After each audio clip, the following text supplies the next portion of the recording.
Pois é, último capítulo da série, e impressionante que as coisas que o Eli estava falando aqui, a gente não... Ele chegou de viagem agora, a gente não teve oportunidade de conversar, mas tem muito a ver com o que nós estamos falando nessa série e o que eu vou falar hoje à noite para vocês. Nós estamos falando nessa série, a gente está fazendo uma analogia entre a igreja e um exército, e nós dissemos que a gente está fazendo isso porque muitas vezes a nossa vida parece uma batalha. Não é verdade? Às vezes a gente costuma perguntar, e daí, como vai a luta? Não é assim que a gente pergunta um para o outro? Porque às vezes a nossa vida é uma luta, é uma guerra mesmo. E o apóstolo Paulo fala para a gente que, lá em Efésios 6, que é uma guerra mesmo. E que às vezes você acha que a sua guerra é só contra pessoas, mas na maioria das vezes você está guerreando contra espíritos do mal. Espíritos do mal, potestades mesmo. É o inimigo de Deus que arma situações, esses conflitos e essas guerras para te atacar. Então Paulo, no mesmo Efésios 6, ele sugere que a gente se revista de uma armadura, como um soldado. De novo, uma outra analogia, né? E nós estamos falando sobre isso, como a gente pode se proteger, como a gente pode se dar melhor nessa guerra da vida. Então, no primeiro dia, eu falei para vocês que Deus faz maravilhas quando consegue um exército de valentes. Então, contei a história de Gideão, como Jesus enxugou um exército de 30 mil para 300 pessoas, 300 valentes, e com aqueles 300 venceu um exército de 135 mil. Como é poderoso um exército de valentes na mão do Senhor. Segunda coisa, que nós precisamos proteger as nossas mentes para sermos saudáveis. Foi o segundo capítulo dessa série, que eu falei do capacete, da proteção para nossas cabeças. Se evitar de poluir o seu corpo com informações que te adoecem, ao invés de te trazerem cura. E que a gente sugeriu algumas coisas que você deveria colocar na sua mente para que seu corpo fosse saudável, seu espírito fosse saudável também. No terceiro dia, nós falamos sobre a igreja, sobre a couraça, sobre a proteção. Então nós dissemos que unidos como igreja ou como família, nós protegemos e somos protegidos. De novo, é o contexto do exército, do grupo. Nós protegemos-nos mutuamente e ajudamos a proteger uns aos outros também. E somos protegidos, né? No quarto dia, que foi domingo passado, nós falamos sobre a espada, a palavra de Deus, que é uma arma poderosa na mão do cristão. E hoje, para encerrar essa série, nós vamos falar sobre a esperança.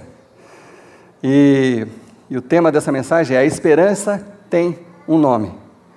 E é disso que nós vamos falar hoje à noite. Porque na armadura que Paulo descreve lá em Efésios, ainda estão faltando algumas coisas. Paulo fala, por exemplo, de nos cingir, de prender nas nossas cinturas um cinturão da verdade, o cinto da verdade.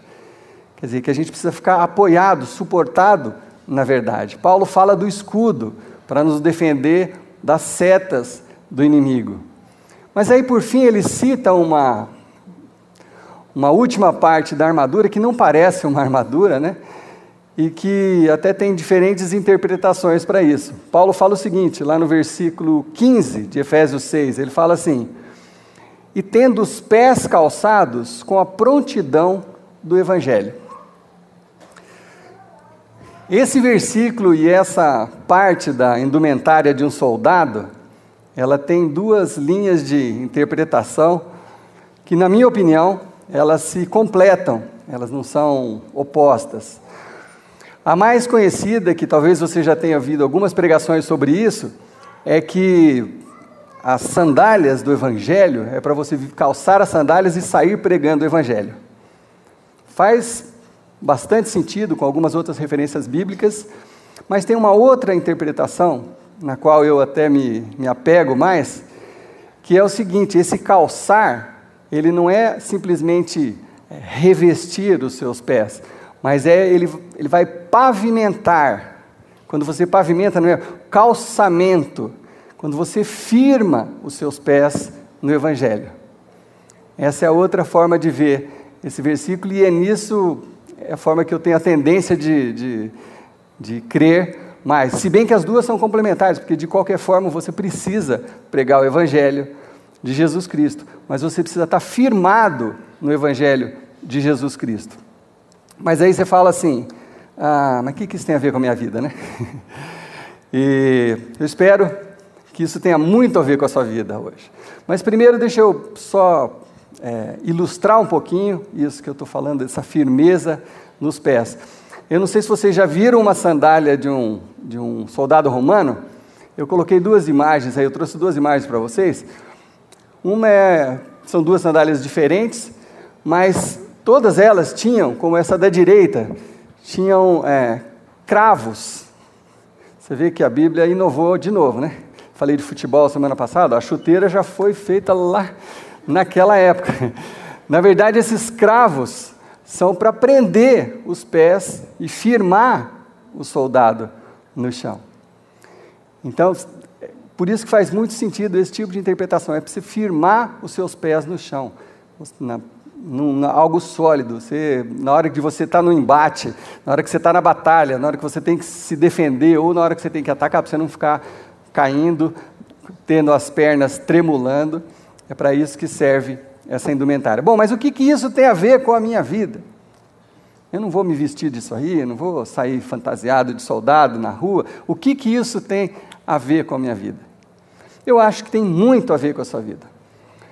Principalmente pelo que a gente estava falando aqui agora há pouco. Nós estamos vivendo um momento de crise no nosso país, crise de confiança, crise financeira e casos de corrupção um atrás do outro, e você já está cansado de virar as páginas do jornal e encontrar mais uma pessoa envolvida, mais um caso, mais uma situação desagradável. Aquilo vai não só poluindo a nossa mente, mas vai desgastando o nosso emocional também. E vai nos frustrando. Não é verdade que muitos de vocês, nesse momento, estão sem esperança? Ou estão perdendo a esperança? Ou estão já desesperados, já totalmente sem esperança, que é o que significa estar desesperado. Não é verdade que você está com dificuldade de confiar nos seus líderes, de tanto que você olha para os líderes do governo e vê o tanto que eles são falsos, mentirosos, e traem, e enganam, e se corrompem? Não é verdade que estamos todos tendendo a perder as esperanças? Ou então, o que nós fazemos? Nós fazemos o seguinte: não, eu vou me proteger disso aí. Eu vou cuidar de mim e da minha família, e o resto que se danifique. Que é isso que quer dizer, o que se danifique. É verdade. Muitos de nós tendemos a fazer assim: eu vou cuidar das minhas coisas, porque eu já não confio mais em ninguém, toda hora estão querendo me passar para trás, eu já não sei se eu acredito mais no futuro desse país, tem muita gente querendo ir embora do país, e a gente vai perdendo as esperanças. E aí, nessas horas, não adianta nem o pastor, nem um amigo falar assim: não perca a esperança. Tá bom, mas e aí? Né? Ou outros conselhos: eu espero que você saia dessa. Essa esperança é vazia. Essa esperança está mais para a loteria, para a sorte, do que qualquer outra coisa. Não, eu espero que as coisas mudem, e que a sua situação mude, e que você possa voltar a ser feliz, a prosperar, a recuperar o seu negócio, recuperar a sua saúde. Mas é uma esperança vazia. E tem uma coisa que talvez alguns até vão estranhar um pouco, mas que a gente costuma falar para qualquer situação, e ela não serve para qualquer situação. Mas a gente, às vezes, acaba se habituando. Sabe o que nós, cristãos, falamos? Fica tranquilo, Deus está no controle. Não é assim que a gente fala? Muitas vezes. Sabia que isso não é uma verdade completa? Deus está no controle da vida daqueles que se sujeitam e se rendem a Ele. Mas Deus não está no controle dessa injustiça, desse pecado. Deus não está no controle. E não é por falta de poder. É porque Ele nos deu a opção. Deus deu para mim, para você, para Dilma, para o Obama, para todo mundo, a opção de fazer, de obedecer ou de desobedecer, de fazer o certo ou fazer o errado. Todos nós temos esse poder de decisão. Então, Deus pode estar no controle da sua vida desde que você se renda a Ele, se sujeite a obedecer, a segui-lo. Mas se você não estiver seguindo, Deus não está no controle da sua vida. Me desculpa. Me desculpa. Não está, não porque Ele não tenha poder, mas porque Ele te deu a opção e você resolveu fazer do seu jeito. O que Deus está no controle da salvação, do plano de salvação. Isso aí Ele está no controle. E isso é imutável, e ninguém mexe. O plano de salvação através de Jesus Cristo. Isso aí está no controle total de Deus. Mas se tudo tivesse no controle de Deus, Jesus não ensinava a gente a orar assim: venha o teu reino, seja feita a tua vontade. A gente não precisaria pedir se estivesse sendo feita a vontade de Deus. Jesus ensinou a pedir porque não está sendo feita a vontade de Deus. Às vezes individualmente, às vezes coletivamente. Então Deus não está no controle do pecado, da corrupção. Deus não está no controle. Às vezes, quando o ser humano, ou individual, ou quando coletivamente, às vezes um povo, ele ultrapassa a medida da iniquidade, Deus destrói o povo ou tira aquela pessoa da história. Nós já vimos isso acontecer na história da humanidade. Mas quando você toma uma decisão errada, quando você escolhe fazer uma coisa que não é o caminho de Deus, seguir a Deus, Deus não está no controle da sua vida, você está por sua conta. Então, eu escrevi uma coisa que eu quero ler para não perder nenhuma palavra. Deus não está aqui para fazer do Brasil uma nação justa. Deus está aqui para se certificar que as pessoas serão salvas. Quem está aqui para fazer do Brasil uma nação justa somos nós. Sabia disso? Eu e você. Quem sabe, anunciando o Evangelho. Quem sabe, fazendo o que é certo, ao invés de fazer o que é errado. Dando testemunho, mostrando para os outros como deveria ser. Mas está nas minhas mãos e nas suas mãos, nas nossas mãos. Fazer do Brasil uma nação justa. E não está no controle de Deus isso, não é Deus que vai fazer. Ele pode fazer através de nós. Então Deus não leva a gente por caminhos errados, você pode esquecer. Se você estiver num caminho errado, Deus não está no controle. Se um cristão te falar, você pode até agora questionar, falar, não é bem assim. Eu escolhi isso, Deus não está no controle da minha vida. E eu vou mostrar um texto que sustenta isso que eu estou falando para vocês. É um texto lá de Isaías, um texto antigo. Isaías, capítulo 50. Versículo 10 e 11 diz o seguinte, olha que interessante. Quem entre vocês teme o Senhor e obedece a palavra do seu servo? É uma pergunta. Que aquele que anda no escuro, que não tem luz alguma, confie no nome do Senhor e dependa do seu Deus. Aquele que está perdido, sem esperança, aquele que está desesperado, que faça isso, confie no seu Deus. Siga, dependa dele. É isso que diz o versículo, dependa do seu Deus. Agora, versículo seguinte, mas agora, todos vocês que acendem o fogo e fornecem a si mesmos tochas acesas, quer dizer, você quer indicar o seu caminho? Deus fala assim, vão, andem na luz dos seus fogos e das tochas que vocês acenderam. Beleza. É isso que vocês receberão de mim, vocês deitarão atormentados. Você quer escolher o seu caminho? Você quer colocar as tochas? Fala, não, é por aqui que eu vou, sem seguir as instruções de Deus? Deus está falando assim, você vai deitar, vai ficar atormentado, porque eu não estou no controle mais. Eu não estou no controle mais. Você quer que eu fique no controle, que eu assuma o controle? Volta para o caminho, que aí eu te guio. Mas enquanto você estiver com as suas próprias tochas, iluminando o seu caminho, fazendo o seu caminho, Deus não está no controle. Lamentavelmente. Mas então, aonde que eu devo firmar os meus pés? Aonde que está a minha esperança? Aonde que está a minha esperança? Como é que eu posso firmar meus pés e ter a certeza de que eu vou ficar firme na batalha, na luta da vida, nas dificuldades? Aonde que está essa esperança? É o próprio Isaías que dá essa resposta, mas eu não vou ler esse texto aqui em Isaías, vou ler lá em Romanos, porque o apóstolo Paulo cita Isaías. Então, se você puder abrir a sua Bíblia, em Romanos, capítulo 15, esse é o nosso texto principal de hoje. Romanos, capítulo 15.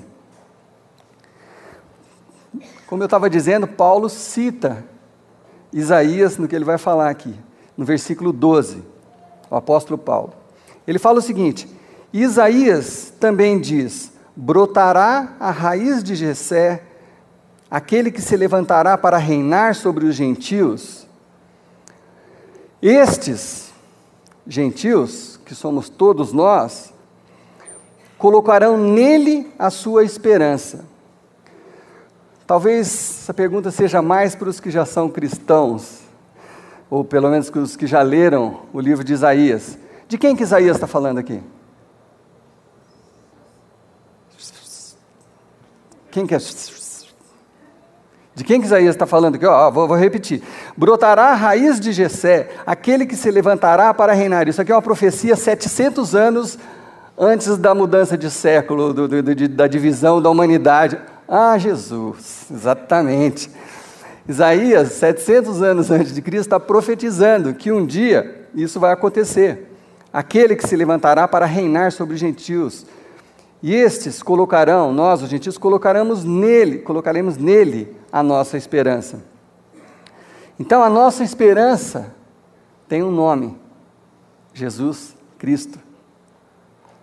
A nossa esperança não é vazia, a nossa esperança tem um nome: Jesus Cristo, o Filho de Deus, aquele que veio para esse mundo para mostrar que Deus ama tanto, tanto, tanto, ao ponto de entregar o seu próprio Filho para morrer pelos nossos pecados e nos resgatar. É na pessoa de Jesus Cristo, que nós podemos firmar a nossa esperança. Mas como que eu faço isso? Você precisa crer e precisa seguir. Simples assim. Crer que Jesus é o Filho de Deus, e uma vez que você creu, siga o que Jesus ensinou.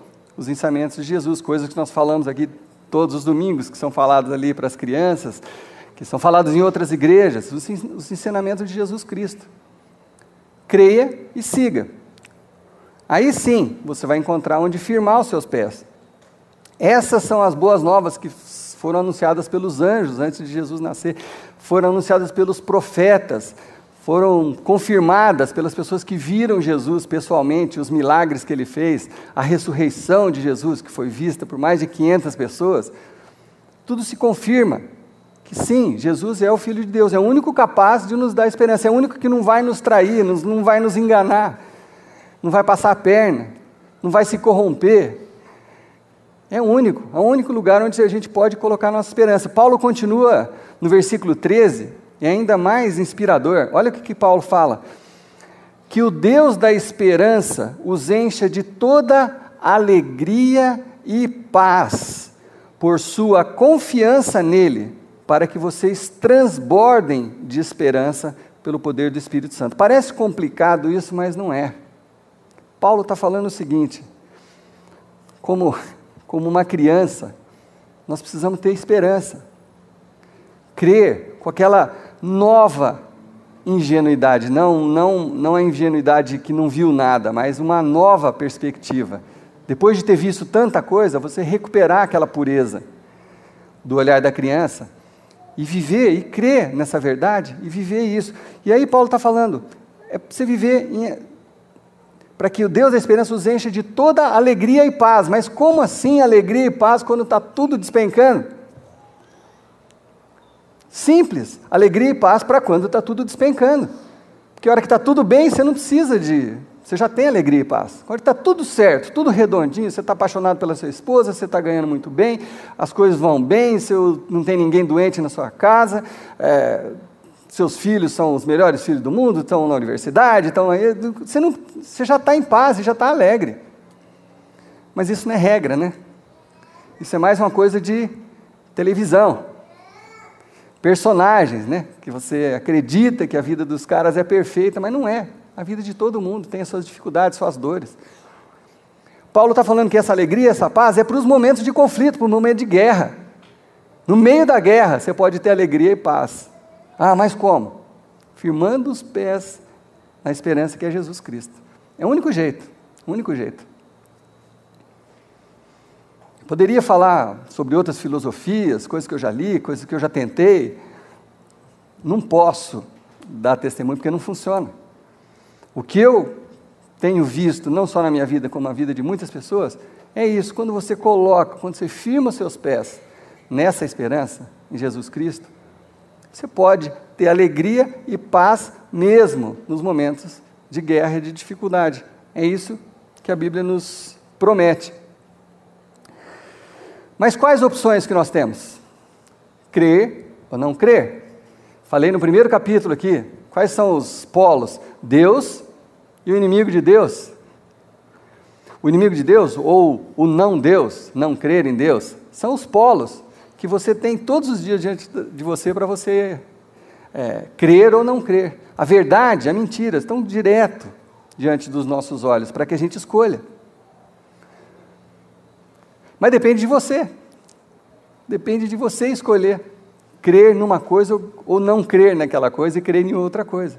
Depende de mim, depende de você. Então tem um versículo que eu quero acrescentar aqui, está lá em Hebreus, capítulo 11, que fala dessa crença, dessa fé.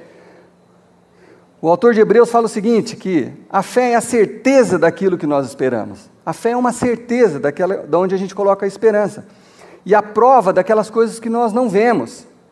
Mas o versículo 3 tem mais a ver com o que eu quero falar aqui agora para vocês. Pela fé, entendemos que o universo foi formado pela palavra de Deus, de modo que o que se vê não foi feito do que é visível. O autor de Hebreus está falando o seguinte, nós que cremos num Deus criador do universo. E esse Deus enviou Jesus Cristo, é o Pai de Jesus Cristo, é o Deus eterno, Pai de Jesus Cristo.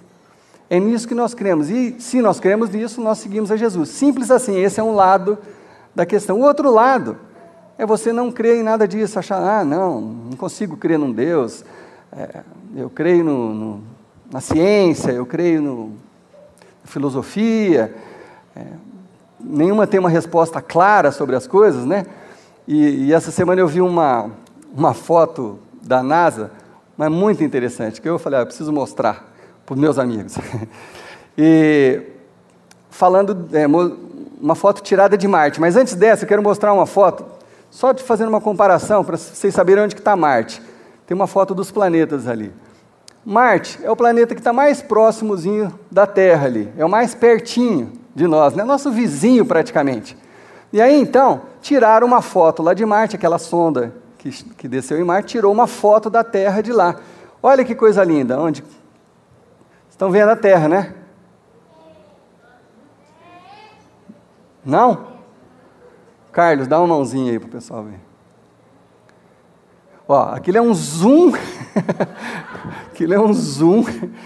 Nós somos aquela pintinha em cima do zoom, uma foto tirada de Marte. E Marte é o nosso vizinho. E Marte e a Terra, perto do sistema solar, são um cisquinho. E o sistema solar nosso, gigantesco, Sol gigantesco, na Via Láctea, tem uma outra foto aí, é um outro cisquinho. E a Via Láctea no universo é um cisquinho, porque tem centenas de bilhões de galáxias no universo.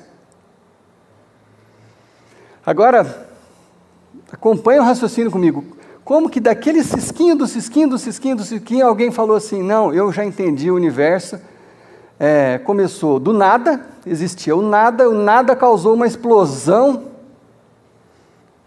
e aí, essa explosão, eu não estou tirando o mérito do Big Bang, eu até já preguei isso aqui, eu acredito que quando Deus falou, haja luz, deve ter sido um barulhão, um Big do Bang, a hora que Jesus falou, verdade, porque essa palavra é onomatopaica, né? Foi um Big do Bang, a hora que Deus falou, haja luz. Não estou falando que não foi assim, mas a ciência para aí. Isso veio do nada, do acaso. E aí tudo o resto é acaso. A zebra com aquelas listas é acaso. As formigas, os microscópios, os macro-organismos. Então, assim, você tem essa opção. Você pode acreditar que é tudo obra do acaso, que nada faz sentido. E aí, eu não sei para que ter moral. Porque se é tudo acaso, você não precisa dar moral. Sai aí bagunçando, bebendo, festando, porque você vai morrer e acabou tudo. Então tem essa linha de pensamento, você pode acreditar nisso. Ou você pode acreditar que por trás do Big Bang tinha uma sabedoria, uma inteligência, um Deus que a gente não sabe exatamente a dimensão, a gente não consegue descrever. A Bíblia fala que o Deus é invisível, mas é um Deus que nos criou, que criou esse universo. Como? Eu não posso responder.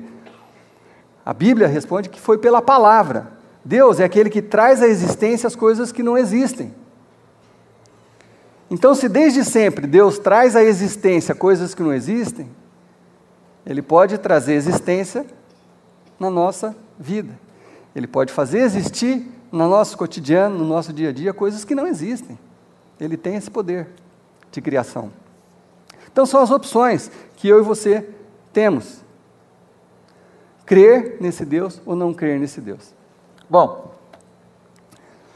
agora que o ano está começando, né? Depois do carnaval, agora que o ano está começando, esse restinho de ano, aonde que está a sua esperança? No que você crê? Diante dessas circunstâncias que nós estamos vivendo hoje no nosso país, essa falta de confiança, essa falta de dinheiro, essa falta de perspectiva, no que você vai se apoiar? Eu espero que essa corrupção acabe. Bacana, eu estou com você, eu também espero. Mas isso é frágil, isso não tem consistência. Eu espero que o próximo presidente... Tá bom, eu também espero. Mas qual que é o plano? Essa que é a pergunta. Qual que é o seu plano para mudar as coisas? Você tem um plano? Você vai ficar esperando? Então você tem duas opções. Eu e você temos duas opções. Uma, nós podemos cruzar os braços, sentar e esperar que as coisas melhorem. Contar com a sorte, arriscar na Mega Sena e ficar lá esperando, sentado, cheio de esperança de que uma hora as coisas mudem. Esse pode ser um plano. Não estou desmerecendo, estou sendo um pouquinho irônico, me desculpem. Eu não estou desmerecendo, é um plano, vou ficar sentado esperando, tá bom. Você pode fazer essa opção. Ou você pode firmar a sua esperança, a sua confiança na pessoa de Jesus Cristo, aquele que nunca falhou, aquele que não mente, aquele que não engana, aquele que não se contradiz, aquele que te ama, aquele que está preocupado com você como nenhum político, nenhum líder, nenhum governador, ninguém está preocupado. Deus, Jesus Cristo, está preocupado com você. Então você tem essa outra opção, você pode firmar a sua esperança, a sua confiança, sua fé, firmar os seus pés, firmar as suas pernas nesse Jesus Cristo. E o que isso significa na prática? Na prática é segui-lo, muito simples, segui-lo. Ler, ouvir, aprender e colocar em prática. Do contrário, nada vai mudar. Ou, um aqui, outro ali pode ter uma sorte, mas, gente, eu acho que a gente não está mais no tempo de ficar contando com essas coisas. Eu acho que está no tempo da gente fazer um plano, está no tempo da gente olhar para o futuro e planejar alguma coisa, falar, eu preciso me firmar em alguma coisa que vai me levar em algum lugar. Chega de ficar tentando para cá, de acender tocha para esse lado, de acender tocha para o outro lado, e querer eu mesmo indicar os meus caminhos. Chega, está na hora de me render, confiar num Deus que sabe tudo, que sabe muito mais do que eu sobre mim mesmo, que me ama, que te ama, que quer o melhor para você. E que é o melhor para a nossa cidade, que é o melhor para o nosso país, para o nosso governo. Por isso, que a outra interpretação das sandálias, você levar o Evangelho, é uma esperança também, lógico. Quanto mais pessoas conhecerem esse Deus, e quanto mais pessoas colocarem esse Evangelho em prática, mais chance nós temos de mudar as coisas. Então eu não sei onde você tem fundamentado a sua esperança. Mas eu estou aqui te apresentando a forma que eu creio de todo o meu coração, que é a que vai funcionar para você. Então eu quero te dar a oportunidade hoje, na hora que a gente estiver orando, de você declarar isso de coração para Deus. Deus, eu quero colocar toda a minha esperança, a minha ansiedade, a minha luta, firmado no Teu Filho Jesus Cristo. E a partir de hoje eu quero segui-lo. Não só aprender um monte de coisa, Seu conhecimento não te leva para lugar nenhum se aquele conhecimento não virar uma prática. Não adianta informação, um monte de informação, não adianta. A coisa só vai funcionar na hora que você colocar em prática. O próprio Jesus falou isso. Coloque em prática o que você tem aprendido. E aí eu creio que a sua vida pode ser muito melhor. Eu creio que você pode ter paz e alegria no meio da batalha. Eu creio de todo o meu coração, pelo poder embutido em Jesus Cristo. Eu creio. Vamos fazer essa oração? Pai, sempre é mais fácil entender do que colocar em prática. Sempre é mais fácil ouvir a Tua palavra, nos admirar com as palavras de Jesus. Sempre é mais difícil sairmos daqui e tomarmos a decisão de seguir mesmo o que o Senhor ensina. Então eu quero pedir, Senhor Deus, que o Senhor me ajude, nos ajude, Pai. Que a partir de hoje, Senhor Deus, nós olhamos para a Tua palavra, para a Tua verdade e desejamos de todo o nosso coração colocar aquilo em prática no nosso dia a dia, Pai. Cobrir as nossas cabeças, Senhor Deus, proteger as nossas cabeças com o capacete da salvação, limpar a nossa mente, Senhor Deus, dos maus pensamentos, das informações, das críticas, das fofocas, das coisas que fazem mal, que a gente assiste às vezes na televisão, limpar, purificar a nossa cabeça disso, Deus. Nos ajude, Pai, nos ajude a proteger os nossos corações, nossas emoções com a couraça, Senhor Deus, da justiça, Pai. Ajude-nos, Pai, a juntos, como igreja, como família, Pai, nós nos protegermos uns aos outros, Senhor Deus. Ajude-nos a colocar isso em prática, Paizinho. Ajude-nos, Senhor Deus, a conhecer a Tua palavra, que é uma espada nas mãos do cristão. Ajude-nos a conhecer e a nos deixar transformar pela Tua palavra, Senhor Deus. Fala conosco através da Tua palavra e nos transforme, Deus. Mesmo que essa transformação passe por coisas que a gente não gosta de fazer, não queria fazer, mas que nós possamos crer e nos deixar transformar pela Tua palavra, Deus. E que a nossa esperança, a partir de hoje, todos os dias da nossa vida, esteja fincada na rocha que é Jesus Cristo. Para que sim, que Jesus nos sustente, nos fortaleça nossas pernas, para enfrentar, Senhor Deus, as lutas do dia a dia, Pai. E que nós possamos passar por essas lutas, Pai, em paz e em alegria, como a Tua palavra acaba de nos ministrar, Senhor Deus. Eu creio nisso, eu oro por cada um dos meus irmãos que está assistindo essa mensagem aqui, no computador, ou extraindo da Tua própria palavra, Senhor Deus, em nome de Jesus. Que esses corações sejam tocados e essas vidas transformadas pelo poder desse Jesus infinito, Filho de Deus, Criador do universo, que conhece-nos melhor do que nós mesmos. Por esse poder é que eu oro, em nome de Jesus. Amém. E a gente vai encerrar o nosso culto e a nossa série tomando a ceia juntos. Porque a ceia é uma outra forma que nós nos lembramos do sacrifício que Jesus fez pelos nossos pecados. Foi através da morte de Jesus naquela cruz que eu e você podemos firmar os nossos pés em Jesus Cristo, podemos nos religar com Deus. Então, quando nós tomamos a ceia juntos, nós estamos relembrando esse sacrifício de Jesus Cristo. Então tem uma passagem, cadê a minha Bíblia? Tem uma passagem lá em Marcos que eu gosto muito, tem algumas citações na Bíblia que é sobre esse momento da ceia, mas Marcos descreve isso de uma forma bacana. Enquanto comiam, Jesus tomou o pão, deu graças, partiu e deu aos seus discípulos, dizendo: tomem, isso é o meu corpo. Em seguida tomou o cálice, deu graças, ofereceu aos discípulos e todos beberam. E lhes disse: isso é o meu sangue da aliança que é derramado em favor de muitos. Eu lhes afirmo que não beberei outra vez do fruto da videira até aquele dia que beberei o vinho novo no reino de Deus. E aí olha que interessante, depois de cantarem um hino, saíram para o Monte das Oliveiras. Então, Jesus também adorava cantando. Então, o Ministério de Louvor vai tocar uma música muito bonita sobre Jesus Cristo. E eu convido todos vocês que sentirem paz no coração, de vir compartilhar com a gente o cálice e o pão. Amém? A gente tem 2 mesas aqui, a gente pode dividir em 2 grupos e sinta-se à vontade.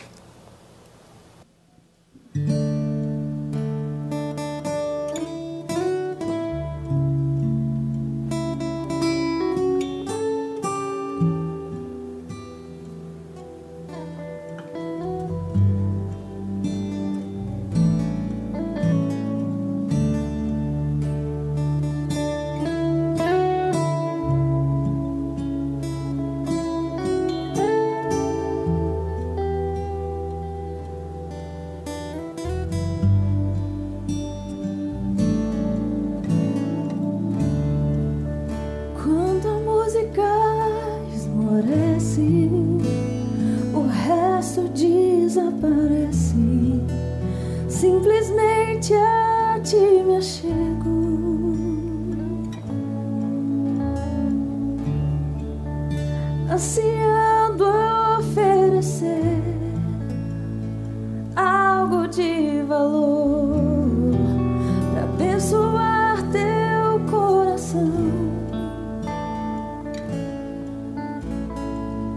Mais que uma canção eu te darei, pois apenas uma canção não é o que queres de mim. Mais profundo busca, Senhor, do que os olhos podem ver. Queres o meu coração.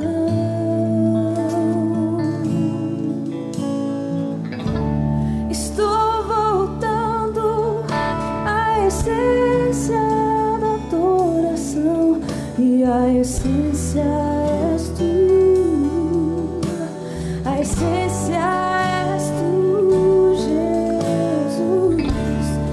Oh, me perdoa pelo que eu fiz dela, pois a essência és tu, a essência és tu, Jesus.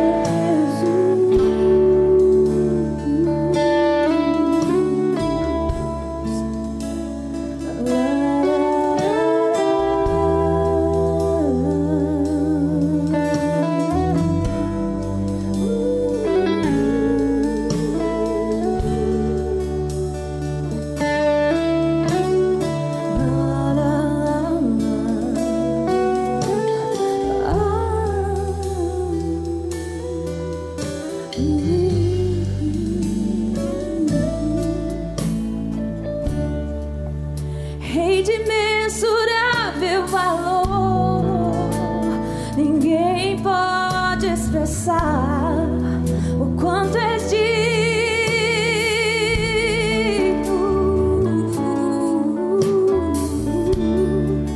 Embora eu seja pobre e fraco, tudo que tenho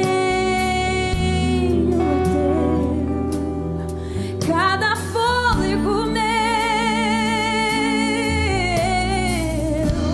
Mais que uma canção eu te darei, pois apenas uma canção não é o que queres de mim.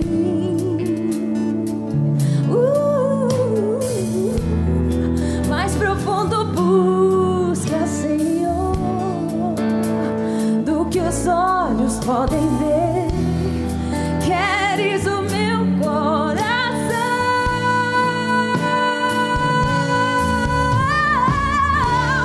Estou voltando à essência da adoração, e a essência és tu, e a essência és tu, Jesus. Oh, me perdoa pelo que eu fiz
Pai, nós te louvamos, Senhor, por esse tempo tão especial.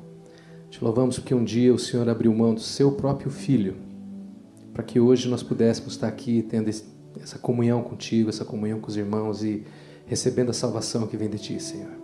Obrigado pelo teu amor tão grande.